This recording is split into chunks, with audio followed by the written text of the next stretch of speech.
기관 사는 것보다 외국인 사는 걸 좀 더 주력으로 보시면 좋을 것 같아요. 계속 사죠.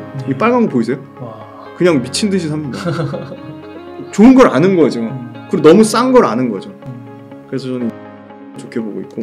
그래서 플랫폼은 네이버, 카카오 엄청 궁금하실 건데 네이버 같은 경우는 단기적으로 지금 20% 올라왔는데 올해 매출은 20%, 영업이익 증가율 10%, 11% 증가될 거라고 보고 영업이익률 15% 나올 거라고 보고 있는데 결국은 플랫폼 광고, 서치 플랫폼이 주력인데 서치 플랫폼 시장 자체 점유율은 30% 정도 중후반을 유지를 하고 있어요. 그래서 서치 플랫폼 점유율이 크게 빠지지 않는 한 최소한 본업 기본 체력은 유지할 거고 역시나 기대하는 거는 이 그 컨텐츠 쪽이에요. 네이버도 엄청나게 해외로 확장한 그 컨텐츠 웹툰 관련된 컨텐츠의 성장이 50% 정도가 성장률 50%가 유지되냐고 봤을 때는 유지될 거라고 조심스럽게 예측하고 있거든요. 그래서 4분기 실적은 안 좋았는데 올해는 최소한 작년보다는 좋을 거라고 보고 있어서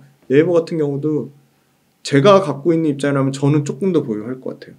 네, 지금 밸류에이션이 엄청나게 부담스러운 수준은 아니다. 그러니까 뭐 네이버를 국내 회사인데 무슨 네이버 지금 PR 30배 나오니까 메타나 뭐 구글보다 너무 비싼 거 아니야? 그렇게 보시면 안 될 것 같아요.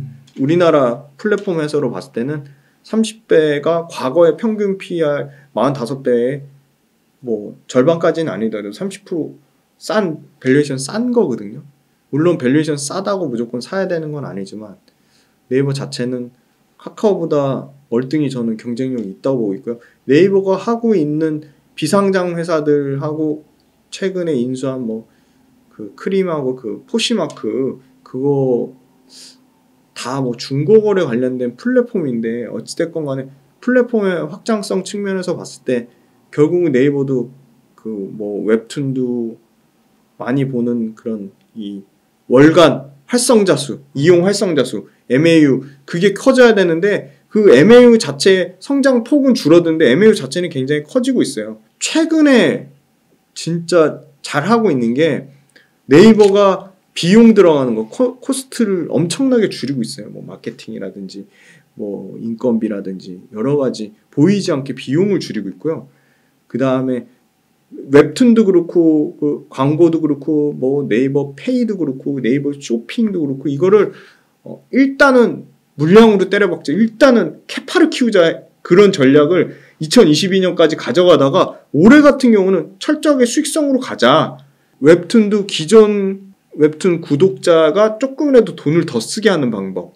그 다음에 네이버 우리 그 뭐 이거 상품 찍으면 네이버 페이 뭐 영수증 50원 주고 뭐 그런 게 다양한 게 그 소위 말하는 커미션 주는 게 엄청 많은데 그거 다 없앴어요. 그러니까 그만큼 비용 통제하고 철저하게 수익성 위주로 가겠다는 건 되게 잘하는 것 같아요. 그건 크게 막 뭐 언론에 밝혀지거나 뭐 네이버가 엄청 수익성 위주로 가는 거에 대해서 뭐 엄청나게 광고하거나 뭐 그러질 않았기 때문에 그렇게 될 경우에는 여기서 매출과 이익에 대한 증가폭이 조금 더 업사이드가 나올 수 있다고 보고 있고요.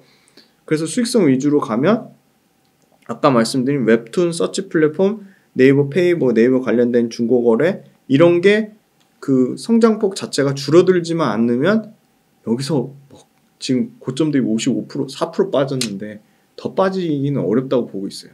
근데 그렇다고 2차 전지랑 비교했을 때는 성장성 자체가 너무 떨어지니까 상대적인 메리트는 낮은 거죠.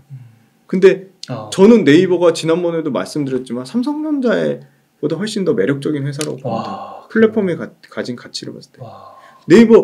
네이버도 3년, 5년 갖고 있으면 네이버도 요 20%와 11%의 요 폭 자체가 계속 유지되면 네이버가 갖고 있는 가치는 계속 커지는 거거든요. 아까 말씀드린 월간 활성자 수는 웹툰, 페이, 그 다음에 네이버 쇼핑, 네이버 광고, 네이버 플랫폼 각각 따로따로 다 성장하고 있어요. 근데 그거를 지금 일본에서 뭔가 통합해가지고 통합 서비스로 제공하려고 하고 있거든요. 일본에서.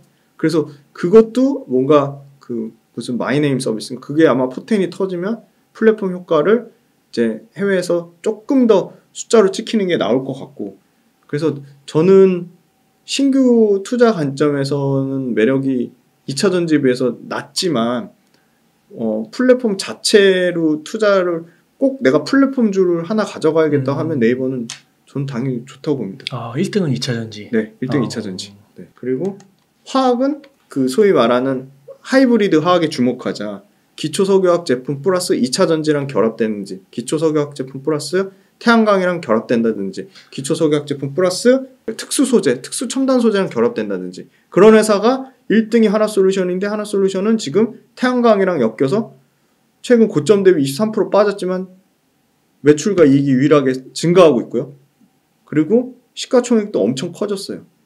왜냐면 작년에 너무 좋았기 때문에 지금 좀 약간 옆으로 기고 있지만 하나솔루션 갖고 있는 분 입장에서도 태양광 계속 좋을 거기 때문에 팔 필요가 전혀 없는 거고, 금호석유는 가장 밑단의 다운스트림인데 고무가 재작년에 너무 잘 팔려가지고 지금 이제 소위 말하는 위생 장갑이나 이런 것도 더 폭발적으로 늘어나기는 어렵고, 근데 고무 차에 많이 쓰잖아요. 차 판매도 생각보다 그렇게 늘어나지 않을 거라고 보고 있고, 그럼에도 불구하고 이 금호석유화학은 화학 제품 중에서도 가장 밑단이기 때문에 화학 제품 가장 밑단이기 때문에 마진이 좋아요.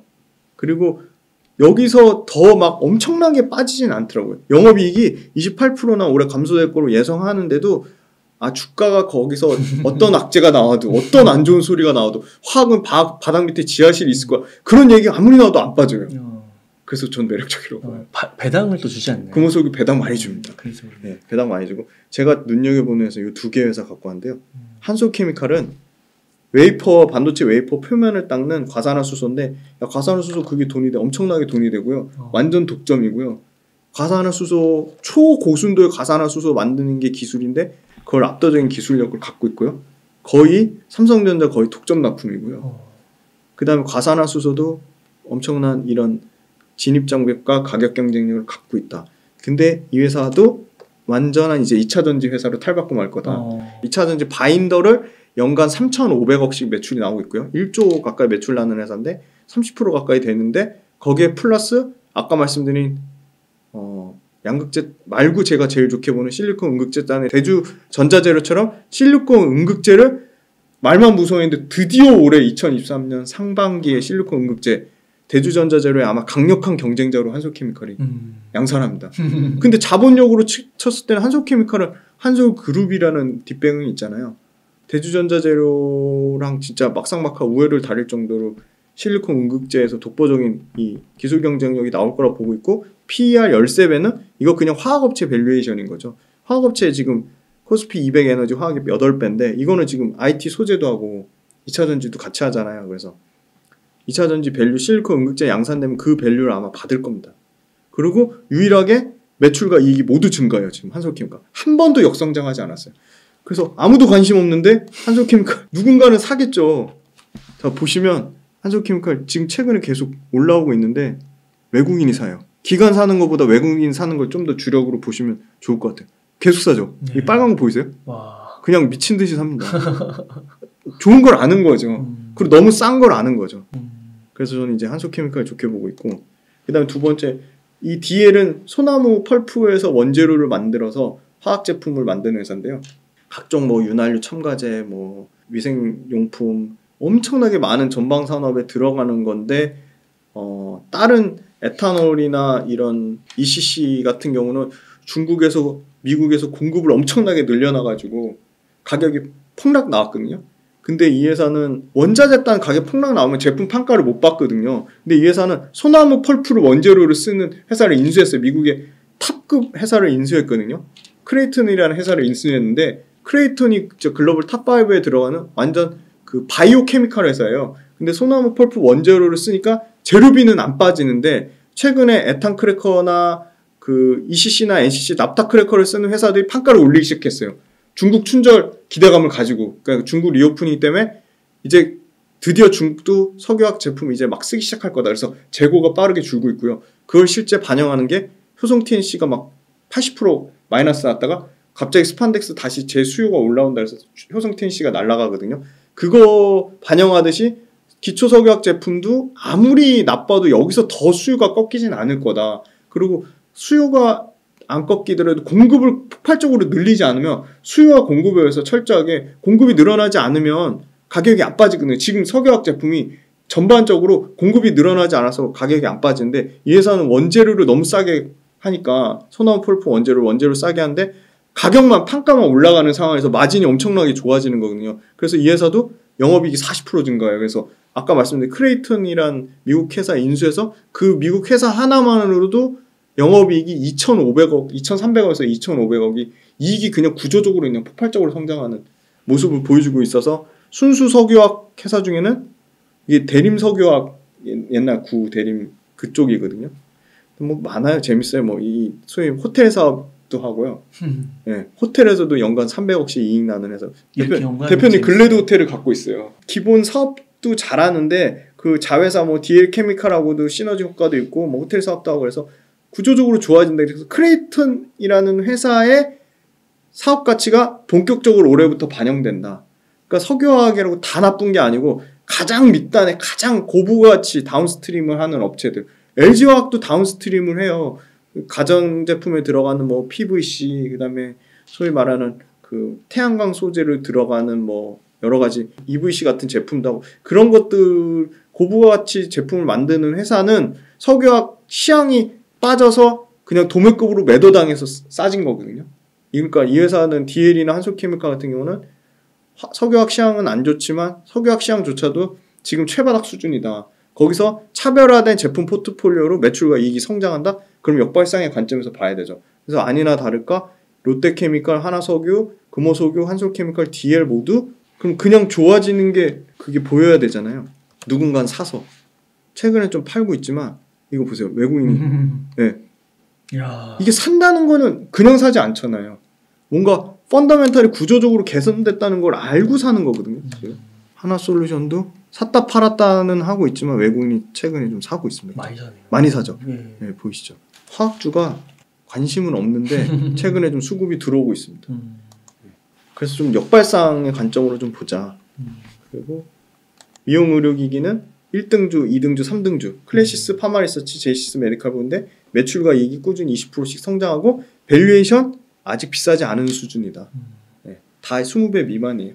근데 워낙 이 시가총액 기준으로 작으니까 1조 대 7천억대 6,800억대인데 마진이다. 마진 52%, 파마리서치 36%, 제이시스 메디칼 27% 이런 평균 마진 나오는 데가 없다. 마진율이 떨어지면 미용 의료기기를 팔아야 되는데 미용 의료기기 마진은 안 빠질 것 같아요. 소모품이 굳건히 있는 한. 네, 그렇게 보고 엔터는 하이브랑 JYP만 보자. 근데 하이브가 못 따라가는 게 있어요. JYP 압도적인 영업이익률 30%. 야. 그래서 저는 JYP를 1등으로 봅니다. 근데 절대 주가가 안 빠져요. 절대 강자예요. 영업이익률 30%, 매출 증가율 26%, 영업이익 증가율 25%. 야. 그러니까 어떻게 보면 하이브 8조인데 JYP 2조 5천억이면 이렇게 시가총액 여러분 주식 투자할 때 가장 중요한 거 과거의 실적 대비 상대적 비교가 진짜 중요하고요. 그거만큼 또 중요한 게 업종 내에서 다른 기업과의 상대적 비교. 항상 주가는 상대적 매력 가치인데요. 업종 내에서 비교, 그 주가의 과거 대비 지금 현재의 비교, 밸류에이션을 비교하시면 대표님도 항상 부동산 투자할 때 이게 싼지 비싼지 고민이 된다고 하시잖아요. 주식도 똑같아요. 이게 미디어 엔터에 속한 건데 하이브 대비 JYP가 싼 건가? JYP의 2020년 실적 대비 2023년의 실적이 더 좋은데 가격은 PER은 더 낮으면 그건 사야 되는 거죠. 그 역사적 평균 PER 같은 거 있죠. 역사적 평균 PER도 있고요. 여기 보시면 미디어 엔터는 오락문화에 속하거든요. 코스닥 오락문화. 코스닥 오락문화의 전체 PER은 56배예요. 이건 어디서 보실 수 있냐면 KRX 데이터에 보면 그날 매일매일 업데이트돼요. 제가 어제따 데이터로 갖고 온 건데 56배인데 JYP 27, 하이브 40배면 여기 잡주들도 많이 들어가 있을 거라고. 미디어 엔터 뭐 소위 말하는 적자됐다 흑자 전환되는 회사도 있을 거고 뭐 1,000억대 막 이런 회사도 들어가 있는데 2조 5천억짜리가 PER 27배면 딱 그만큼의 PER을 받는 거예요. 더 프리미엄 받는 건 아닌 거예요. 아니면 하이브가 41배 받으니까 너무 비싸게 받거나. 근데 JYP는 압도적인 영업이익률이 있으니까 이걸 더 쳐줘야죠. PER을 더 쳐줘야 되는 게 맞는 거죠. 그래서 안 빠져요. 근데 역발상의 관점에서 하이브가 더 매력적이라고 보는 거는 하이브는 많이 빠졌다. 많이 빠졌다. 그리고 SM 인수 효과가 본격적으로 나올 것이다.